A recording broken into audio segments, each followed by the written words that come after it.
palavra para as considerações da professora Maria Silveira, né, que tem uma produção muito destacada na área do direito eleitoral, e eu cada vez mais, né, me apercebo que, com as discussões que nós temos tido, talvez o ponto mais nevrálgico das disciplinas jurídicas seja, né, o direito eleitoral, por conta do fato de ser, né, essa caixa de desaceleração do poder e a tentativa de enquadrá-lo juridicamente dentro de um quadro de referência que possa fazer sentido.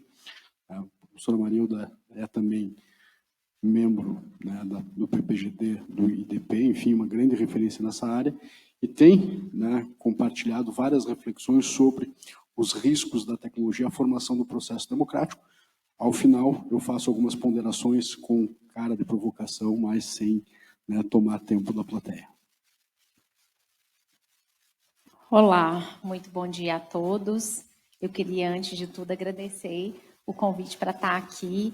Eu acho que eu posso dizer que eu subi na vida, porque eu estou 2 vezes na mesa com o professor Ingo. Alguma coisa aconteceu de certo. E agora estou aqui com o Bernardo, o que para mim é uma grande honra, e para ele também é uma tragédia, porque ele vai ter que me ouvir de novo falando sobre as mesmas coisas. Imagina, se o professor Ingo não tem criatividade, imagine eu.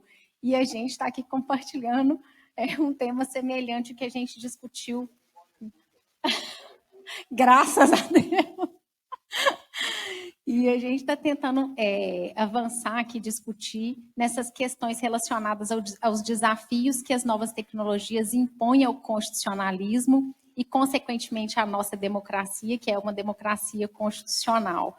Eu agradeço ao Bernardo pela deferência do convite, por estar aqui mediando esse debate e pelas elogiosas considerações, certamente fruto da nossa amizade. Mas tentei aqui fazer um recorte de uma perspectiva que abrange um pouco das reflexões que eu faço lá com os meninos no PPGD e nos debates que a gente faz lá no CEDAW, e que passam por um aspecto mais relacionado à nossa capacidade de se comunicar. As novas tecnologias, elas impõem muitos desafios ao constitucionalismo. Todas elas, porque elas mudam o tecido social e a estabilidade do tecido social. A gente poderia falar de mobilidade. Imagine que a gente tenha carros autônomos que não tenham pessoas dirigindo e que, portanto, eu não precisasse pagar estacionamento, porque seria possível eu colocar o meu carro para circular na cidade bem devagarinho, enquanto eu estivesse dentro do meu escritório trabalhando. Mas você imagina se todas as pessoas fizessem isso, para não pagar estacionamento. Isso é um problema que a gente não enfrenta hoje, e que só a ficção científica, que tem o seu papel, pode investigar. Eu tenho um aluno num grupo de pesquisa que estuda os livros de ficção científica para poder tentar entender o que a gente se desafia para o futuro. Vejam que não são poucos os desafios que a tecnologia nos impõe. Esse seria um deles. Mas me parece que a gente está enfrentando um desafio atual e grande por um grupo de novas tecnologias que afetam a nossa forma de nos comunicarmos. A gente está vivendo, segundo apontam as pesquisas e os dados que o professor Ingo trouxe, e alguns outros institutos de pesquisa, cada um coloca lá os seus critérios para medir a qualidade da democracia, que a gente está vivendo, de fato, uma espécie de recessão democrática. E essa recessão democrática não é causada por um único fator. Isso é mais ou menos igual um avião que cai. São diversos os fatores apontados para uma crise democrática, que vão desde problemas econômicos, que afetam a nossa expectativa de melhorar de vida, passam pela nossa incapacidade de aceitar a representação, que já é um grande desafio da democracia, sobretudo atualmente, porque a gente não está mais acostumado a ser representado por ninguém. Eu acho que eu não preciso nem de médico nem advogado para nada, afinal de contas é só eu pesquisar no Google. Em algum momento essa pesquisa me exigia saber perguntar, que eu precisava saber pelo menos perguntar para o Google, agora eu não preciso nem saber mais perguntar, que as respostas chegam para mim. Com todo o respeito e amor que eu tenho à justiça eleitoral, também há um fator de crise relacionado à justiça eleitoral, pela forma que se faz supressão de voto e eventual devolução do voto para o eleitor, quando a gente caça mandato, sobretudo mandato na eleição proporcional, a gente não devolve o voto para o eleitor. E aqui no Brasil, isso é muito sério, os votos são recontados. A gente aqui também tem um seríssimo problema de violência. Nós já, de pressuposto, não sabemos nos comunicar. Aqui no Brasil, a gente precisa de uma regulação específica para que as pessoas não garrem de tapa no meio da rua, porque nós somos um país violento. São muitas as razões, diversos autores tratam disso, mas me parece que a gente tem um tronco comum para todas essas razões que são apontadas para a crise democrática, que é a nossa capacidade de se comunicar, ou incapacidade de se comunicar. Como que a gente trata os nossos rancores? Como que a gente dialoga sobre aquilo que é central na vida que a gente projetou para ter, que está prevista lá na nossa Constituição? Existe um fio condutor para essa crise, segundo a literatura que trata dessa crise, dessa recessão democrática. A gente não está incapaz de se comunicar sobre achar que vale ou não vale a maioria, com preservação de minoria. Há um certo consenso sobre isso. A gente não tem uma crise de comunicação relacionada a questões econômicas brutas. A gente tem uma crise de comunicação sobre a extensão dos direitos fundamentais. Essa é a crise que a gente está vivendo. Até onde vai um direito fundamental? Quais são os direitos fundamentais? E com um problema nuclear. Também é direito fundamental a liberdade religiosa. E muitos dos direitos fundamentais sobre os quais a gente conflita estão inseridos na liberdade religiosa, naquilo que eu acredito mais visceralmente com a minha fé. E contra a fé não há argumento racional. Mas, Marilda, sempre foi assim. As pessoas sempre tiveram fé. A gente, quando passou pela Segunda Guerra e fez a discussão de uma outra perspectiva de direitos fundamentais, já tinha religião, a teoria da salvação já tinha ganhado da ciência, embora a gente conte outra história no iluminismo. O que mudou? A nossa forma de se comunicar. A gente, quando se comunica, precisa se perguntar quem a gente é. E quando a gente olha para essas novas formas de comunicação, parece haver um problema, porque elas parecem, e essa é uma hipótese, aprofundar a gente no que a gente é. Nós alimentamos na academia uma ilusão de que essas novas formas de se comunicar trariam mais liberdade. Porque, afinal de contas, eu entro ali, pesquiso o que eu quero, eu escrevo o que eu quero, eu tenho os amigos que eu quero, eu só escuto as músicas que eu quero. E parece que, de fato, eu tenho mais liberdade porque eu consigo acessar o conhecimento de uma forma ampla. Mas acontece que essa ilusão durou muito pouco. Até a gente perceber que, na verdade, essa potencial ou ilusória liberdade era um modelo de negócio. Um modelo de negócio que considera quem nós somos para nos aprofundar naquilo que a gente já é e nos afastar da possibilidade de tomar contato com o outro lado, com a razão do outro, com aquilo que a gente não é, não pensa, não acredita. A partir do momento que a gente identifica que esse novo mundo de comunicação aprofunda a gente naquilo que a gente é, naquilo que a gente pensa, naquilo que a gente acredita, a gente vai precisar se perguntar quem a gente é, no que a gente pensa, no que a gente acredita. Isso não é do direito. Esse não é um conhecimento que eu tenho profundamente. Mas, como eu disse lá em Lisboa, e repito, professor Ingo, eu não gostaria de parar aqui. A gente está tentando formar grupos de discussão com pessoas que entendem disso, que são da psicologia, da psicanálise, da sociologia, da antropologia. E eu queria escolher uma pessoa que estuda isso, que é um autor super polêmico, e eu sei disso, mas para poder colocar um rumo aqui na nossa discussão, e eu vou usar ele como marco teórico. Ele se chama Jonathan Haidt. Ele estuda o comportamento humano e apresenta uma teoria comportamental justamente direcionado para estudar essa nova forma de comunicação humana. E o que ele vai dizer? Ele vai dizer que nós não nascemos uma página em branco. A gente nasce com 6 alicerces morais, que foi o que, de alguma forma, nos fez sobreviver os neandertais. O Harari também disse que foi a nossa forma de se comunicar, que talvez tenha ajudado a gente a sobreviver os neandertais, inclusive na religião. Sem religião, talvez a gente não tivesse chegado até aqui. E o que isso tem a ver com os direitos fundamentais e com a crise democrática? Ele coletou dados de mais de 300 mil pessoas, porque também tem essa coisa quando a ciência cruza com a sorte. E o livro dele, de apresentação, um dos livros, foi o livro que a Oprah adotou numa daqueles clubes do livro dela. E com isso, as pessoas passaram a acessar o site dele de pesquisa e a responder o formulário de pesquisa.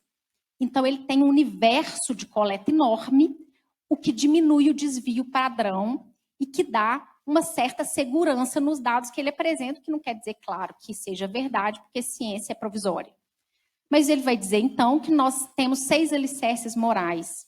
E o que tem a ver com a democracia é que esses 6 alicerces morais se distribuem de forma diferente quando você se apresenta como um liberal ou progressista, para quem assim o queira, é liberal no sentido de democracia liberal, para quem milita a favor da preservação de direitos fundamentais, e de quem é conservador, no sentido de que não olha para o progressismo da perspectiva de preservação de todos os direitos fundamentais, como, por exemplo, a renda mínima universal, distribuição de renda. Como assim? Se você olhar o gráfico da pesquisa dele, você vai ver que quem é progressista foca e dá mais valor aos alicerces do cuidado e da justiça.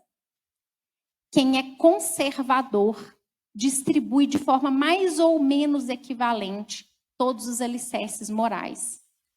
Se você olhar para o gráfico, você vai ver que à medida que a pessoa vai se tornando mais progressista, ela vai se aproximando mais dos alicerces do cuidado e da justiça. Se nós somos essas pessoas e nós nos aprofundamos em quem nós somos, nessas novas formas de se comunicar, não está fácil para os direitos fundamentais, porque a gente vai ter que avaliar como fazer para fazer prevalecer os alicerces do cuidado e da justiça. Os dados do Jonathan Haidt mostram que, se as pessoas não tiverem em si fortalecidos esses alicerces, a crise contra os direitos fundamentais continuará. O que isso mostra? Que o problema não está na informação falsa, na informação apenas enviesada, nas fake news. O problema está no modelo de negócio. É em como a gente faz a comunicação acontecer e a informação chegar. Está na forma de acesso ao conhecimento e à informação. Quando eu morava em Bambuí, até os 15 anos, se eu quisesse reforçar em mim o que eu pensava da vida, eu só tinha a biblioteca da universidade pública, a professora, meus pais e o que estava na minha cabeça. Bambuí era uma cidade que tinha uma colônia de rancenianos. E eu acreditava que eles estavam esperando o momento mais oportuno para me passar aquela doença. Porque eu ouvi isso dos meus avós, ouvi isso de várias pessoas, e eu não tinha ferramentas para poder acessar outro conhecimento. Hoje, isso não existe mais. Não é mais o mundo em que a gente vive. A questão é que, se eu voltasse lá atrás, sendo aquela pessoa que acreditava que o ranceniano estava lá doido para poder me passar aquela doença, eu acessaria um conhecimento diferente desse? Ou eu reforçaria em mim aquilo que eu já penso da vida? Essas ferramentas, elas não nos afastam de quem nós somos. Mas não é só. Elas nos impedem de tomar contato com o outro lado, com aquilo que eu não penso. Se eu parto do pressuposto de que o risco está no modelo de negócio, a gente vai ter que se perguntar o que fazer com esse modelo de negócio. Interromper o desenvolvimento dessas tecnologias? Acho que não. Como é que a gente faz para poder tentar fazer o constitucionalismo sobreviver, esse constitucionalismo de preservação de direitos fundamentais que a gente chamou de democracia liberal, diante desse modelo de negócio instalado? O mundo todo está discutindo isso. E a ferramenta que tem sido apresentada é a mesma que a gente usou para enfrentar o desenvolvimento científico que afeta a nossa saúde e a nossa vida, que é aquilo que a gente supostamente teria de mais precioso e que hoje talvez entre em confronto com a nossa solidariedade, que é aquilo que faz a gente humano.